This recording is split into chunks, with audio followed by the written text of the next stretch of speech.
교과서 80쪽 이슬람 세계의 형성과 발전입니다.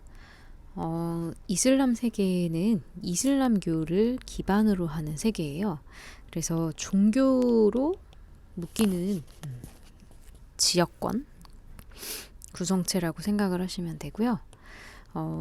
책에는 이제 형성이라고 나와 있지만 우리 배움책에다가는 어떻게 확대가 나가는지까지 살펴보도록 할게요. 그래서 이슬람 세계의 형성과 확대. 제목을 한번 적어보시고 9페이지고요. 이번 시험 범위에서 8쪽과 10쪽은 제외하려고 합니다. 그래서 기존에 선생님이 계획했던 것보다 문제수가 많이 나와서 9쪽으로 바로 넘어가도록 할게요. 그리고 8쪽은 기말고사 범위에 포함을 할 거고요. 지금 이제 6세기는 500년대예요. 500년대. 그리고 661이라고 돼 있는 거는 이거 이제 7세기죠. 그리고 750이라고 된 거는 8세기. 해서 이제 13세기 정도까지 이어지고 있는데 우선은 우리 이 이슬람교는 세계 3대 종교 중에 하나로 분류되는 종교입니다. 이슬람교는 여러분 여러 가지 이미지가 있을 텐데요. 밑에서 나오는 뭐 쿠란이라던가, 쿠란은 예전에는 코란이라고도 불렀는데 이슬람교의 경전이고요. 이제 할랄 푸드라던가 이런 것들, 무슬림이라던가, 무슬림은 이슬람교를 믿는 사람들을 의미해요. 이슬람교도. 해서 이슬람교가 성립이 된 이 아라비아 반도라는 지역은 이제 사막지대입니다. 그래서 이 사막 지역이 농사가 잘 안 되는 그런 지형이다 보니까 무역으로 부를 축적하는 사람이 많았어요. 그래서 이 아라비아 반도에서 점점 무역을 하면서 성장하던 상인들, 주로 낙타를 활용해서 교역을 하는 장사꾼들이거든요. 대상이라고 합니다. 이 사람들이 활동하던 도시 중에 메카라는 도시가 있어요. 그리고 이름이 이제 여러 개인데 나중에 바뀌는 이름으로 메디나라는 도시가 있습니다. 이 도시들이 처음에는 아주 작은 그런 이제 오아시스 도시들이었는데 점점 무역을 하는 사람들이 많아지면서 도시의 규모가 커져요. 규모도 커지고 그 다음에 이제 돈을 많이 버는 사람도 증가하게 되거든요. 그러면서 이제 빈부격차도 확대가 됩니다. 지금 이제 우리가 한 500년대 정도니까 신라시대, 삼국시대하고 비슷한 그런 시대예요. 자, 그러면 왜 이전에 비해서 갑자기 이 메카라는 도시가 좀 커지게 됐느냐?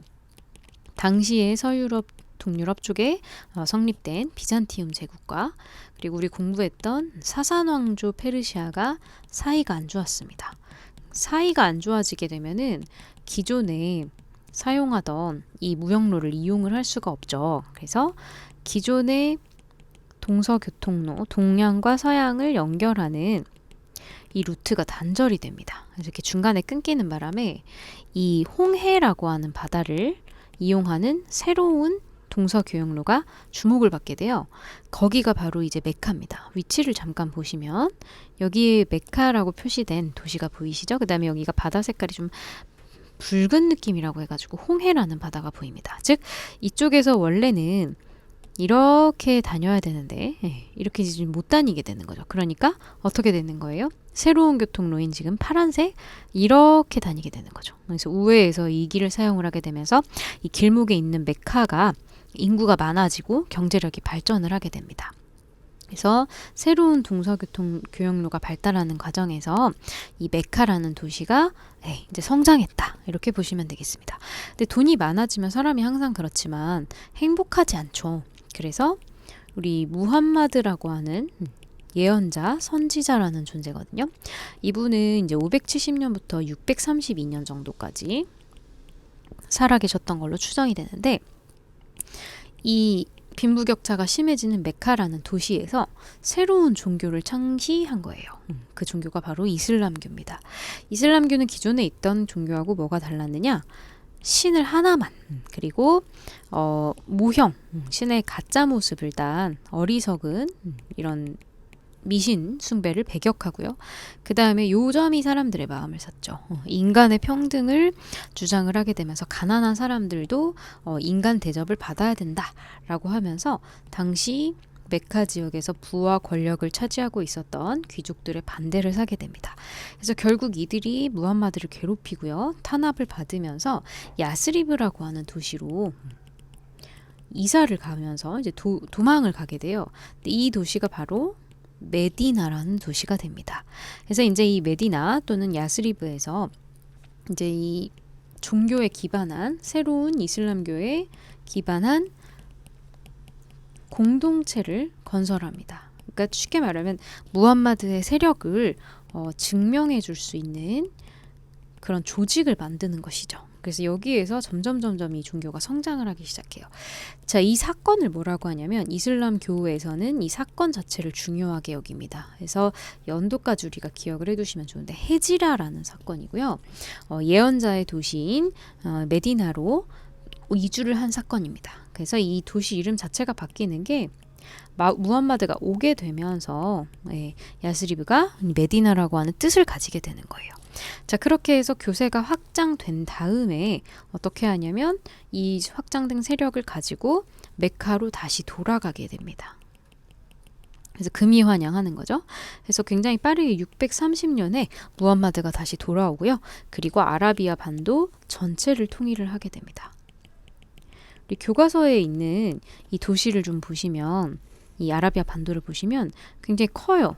그래서 이만큼이 아라비아 반도 전체가 다 이슬람교의 영향에 들어간다라고 보시면 됩니다. 자, 이렇게 해서 이제 632년이 되면은 이제 아라비아 반도의 지배권을 이슬람교가 가지게 되면서 메카에 들어간 후 메카 안에 있는 비이슬람교의 조각상들을 다 파괴하게 됩니다. 상징적인 그런 모습이죠. 자, 그렇게 한 다음에 이제 632년부터 661년까지 메카라는 중심부에서 이슬람교가 칼리프라는 지도자를 뽑는 시대를 우리가 정통 칼리프 시대라고 합니다. 정통은 이제 이 의미를 여러분이 알고 있죠. 혈통이라든지 어떤 원칙대로 칼리프를 뽑던 시기 하던 시기가 정통 칼리프 시기입니다. 그래서 이제 영토 확장을 하는 시기이기도 하고요. 칼리프는 선생님도 이제 아랍어는 잘 몰라가지고 아랍어를 찾아봤더니 이제 힐리파에서 온 말이래요. 그래서 이 할리파는 대리인이라는 뜻을 가지고 있고 알라신을 대신해서 어떤 이제 인간 세상에서 무함마드를 잇는 어떤 계승자 이런 뜻을 가지고 있는 게 칼리프라는 단어입니다. 처음에는 칼리프가 정치와 종교를 다 가지고 있었고요. 우리 한국 사회에서도 배웠듯이 정치, 그 다음에 이제 종교는 제사를 지내다 해서 재정일치는 이제 종교하고 정치적 권력을 다 가진다는 얘기죠. 그래서 칼리프에 대해서 우리가 정의를 한번 해보자면 이슬람 세계에서 종교적인 권력을 함께 그리고 정치적인 결정권도 가지고 있는 인물이라고 보시면 되겠습니다. 자, 이 본격적으로 교세와 영토를 확장을 하는 시기라는 거는 이슬람교가 이 시기에 굉장히 많이 성장을 한다는 것이죠. 그러면서 아라비아 반도 홍해 건너편에 있는 이집트라던가 그리고 아라비아 반도 북쪽에 있는 사사낭조 페르시아를 모두 정복을 하게 됩니다. 자, 이제 메카에 대한 설명을 조금 드렸는데요. 부연을 하자면 메카 같은 경우 이제 무함마드의 출생지고요.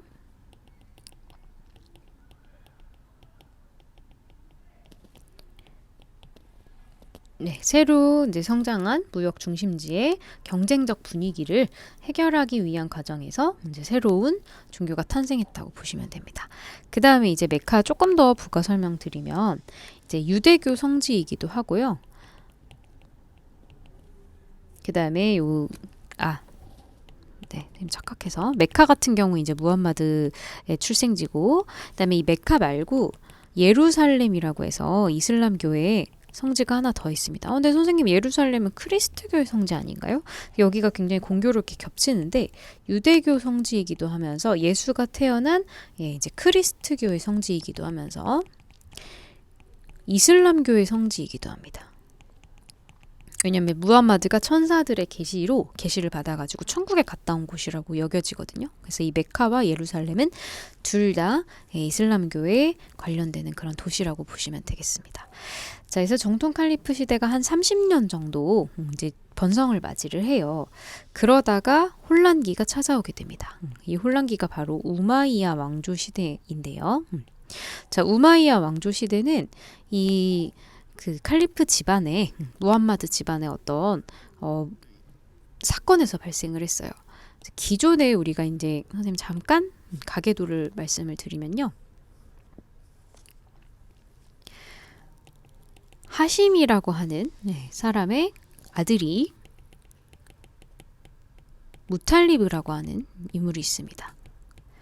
여기에서 이제 3명의 아들이 태어나게 되는데 첫 번째가 알 아바스, 그리고 두 번째가 아브드 알라, 그리고 세 번째가 아부 탈리브입니다. 이 아브드 알라의 아들이 누구냐면 여러분이 바로 알고 있는 무함마드예요.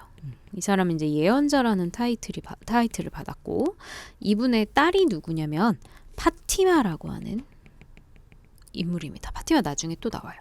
그리고 아부 탈리브의 인물이 알리라고 하는 인물인데, 그럼 무함마드하고 알리는 어떤 사이인가요?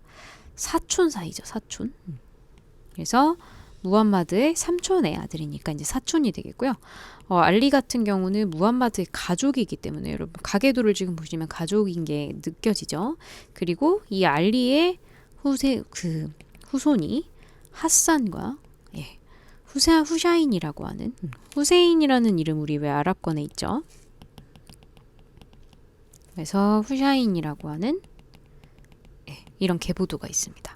그래서 이제 이 주요 주인공이 무함마드하고 알리가 되는 건데, 나중에 이 알리가 이제 암살돼요. 그러면서 칼리프 시대에 어떤 혼란이 찾아오게 되고, 이 아바스 같은 경우 나중에 아바스 왕조하고 연결이 되는 인물입니다. 그래서 뭐 파티마라든지 알리라든지 무함마라든지 이런 그 가계도를 알고 있으면 좀 도움이 되시는데, 자, 이 우마이야 왕조 같은 경우에는 방금 보신 이 4명의 칼리프, 정통 칼리프 중에서 3명이 암살이 되면서 이 칼리프 시대 혼란이 찾아오게 됩니다. 그리고 이제 우마이야라는 가문에서 칼리프를 가져가 버렸어요. 그래서 능력에 따라서 뽑혀야 하는 종교적 지도자, 이 칼리프가 어떤 집안에 의해서 독차지가 되게 되면서 사람들이 갈등이 일어난 거죠. 그래서 우리 이슬람교의 유명한 대립인데, 우선은 무함마드의 가족만이 칼리프를 이어받을 자격이 있다라고 생각하는 사람들을 우리가 시아파라고 합니다. 알리는 이제 선생님이 지금 가계도에서 말씀드렸듯이 무함마드의 사촌이면서 그 집안 사람이죠. 그래서 자격이 있고, 이 무함마드의 후손들만을 정통으로 여겨야 된다라고 생각하는 사람들인데, 무함마드 자손 자체가 많지 않잖아요. 그러니까 이 생각에 동의하는 사람도 많지 않습니다. 그래서 이제 시아파 같은 경우는 이슬람교 내부에서도 좀 소수예요. 자, 그리고 이제 이 무함마드 집안을 어떻게 보면은 좀 체념하고, 이 메카의 또 다른 귀족인 우마이야 가문의 자손들을 이 칼리프 시대에 계승자로 여기는 사람들을 우리가 수니파라고 합니다. 그래서 이슬람 세계에서는 수니파의 비중이 조금 더 높아요. 그리고 이 사람들의 생각이 결국에는 인정을 받게 돼서 다마스쿠스, 시리아에 지금 있는 도시거든요.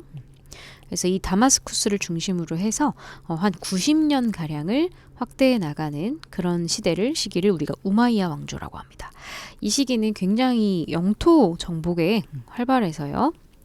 크게 영토를 확대했던 시기고, 잠깐 교과서에서 정통 우마이야 왕조 시대의 모습을 보시면 지금 이 민트색으로 나와 있는 이 도시 영역입니다. 여기서부터 여기까지니까 굉장히 지금 넓죠. 그래서 민트색 이제 영역을 보시면 영토에 가장 집중한 시기다. 이렇게 볼 수 있고요. 여기 나오는 이베리아 반도는 약간 낯설 수 있는데 여러분 스페인이 있는 반도를 이베리아 반도라고 합니다. 그리고 동쪽으로 파미르고원인데 여기는 인도 쪽이에요. 그래서 상당히 넓은 영토를 차지를 한 걸 볼 수 있고 안타깝게도 투르 푸아티에라고 하는 전투에서 서유럽과는 승리하지 못했습니다. 그래서 영국이나 프랑스 쪽까지는 이제 가지 못했는데 이 우마이야 왕조에서는 어떤 점이 좀 문제였냐면 아랍인을 극도로 존중을 하다 보니 아랍인이 아닌 사람들한테 그러니까 즉 비아랍인, 아랍인이 아닌 사람들한테는 특별 세금을 걷었어요. 이게 이제 인두세거든요. 근데 이 정도가 너무 지나쳐가지고 아랍인 중에서도 이 시리아 지역의 아랍인이 아닌 사람들, 그러니까 메카 지역의 아랍인까지도 차별을 했습니다. 그래서 너무 이제 반감을 많이 받게 되면서 이 우마이야 왕조에 저항하는 사람들이 나타나죠. 그 저항하는 사람들이 바로 세우는 게 아바스 왕조가 되겠습니다. 자, 아바스 왕조는 지금 도시 자체가 바뀌고 있죠. 바그다드라고 해서 바그다드는 이쪽이에요. 그래서 아바스 왕조의 수도인데 이쪽에서 그 다마스쿠스에서 약간 오른쪽으로 간 거를 보실 수가 있고요. 이 아바스 왕조에서 제일 싫어했던 거는 이제 이 시아파 그 수니파의 의견입니다. 우마이야 가문을 굉장히 싫어했고 그리고 이제 시아파 같은 경우에는 알리를 따르는 사람들이라 그랬잖아요. 즉 무함마드 집안이 정통성이 있다라고 생각을 하는 사람들이라고 그랬잖아요. 그래서 이 사람들과 힘을 합쳐서 정통이 아닌 우마이야 왕조 귀족 가문이니까 이제 타도를 합니다. 이 과정에서 기존의 아랍인하고 페르시아인들이 협력을 좀 하게 되고요. 그래서 아바스 왕조는 우마이야 왕조랑 비교를 하면은 조금 이제 그 허용성이 넓습니다. 그래서 예를 들면 지즈야를 폐지한다든지 지즈야는 사람 머릿수에 매기는 세금이라서 인두세라고 하고요. 그 다음에 아랍인의 우월주의를 이제 반대합니다. 그래서 아랍인의 특권을 부정한다. 여기 부분에 좀 표시를 해두시고 자 그리고 이제 세계사에서는 당나라하고 이 이슬람 세력이 부딪히는 전투가 좀 중요하게 나와요. 이 전투를 우리가 탈라스 전투라고 하는데 당나라가 여기서 집니다. 근데 그러면서 이제 중국 지역이랑 교류를 하게 돼서 종이를 만드는 제작법을 제지라고 하는데 이게 이제 유럽의 전례가 되는 그런 계기가 돼요. 그래서 아바스 왕조 750년부터 1258년까지 상당히 좀 긴 시간입니다. 그래서 시기가 여러분 차례대로 머리에 들어오면 되는데 정통 칼리프, 우마이야 왕조, 그리고 아바스 왕조 이렇게입니다.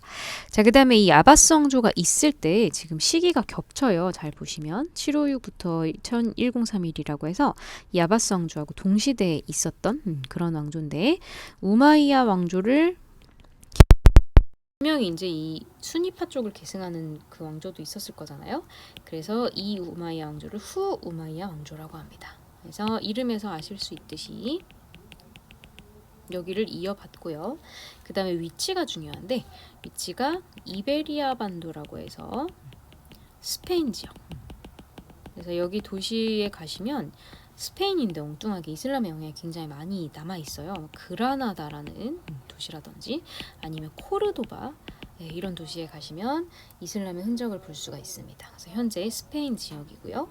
그 다음에 북아프리카 지역까지 확장을 하게 되면서 지중해 무역으로 번영을 하게 됩니다. 자, 여기서 잠깐 끊었다가 나머지 부분 설명드릴게요.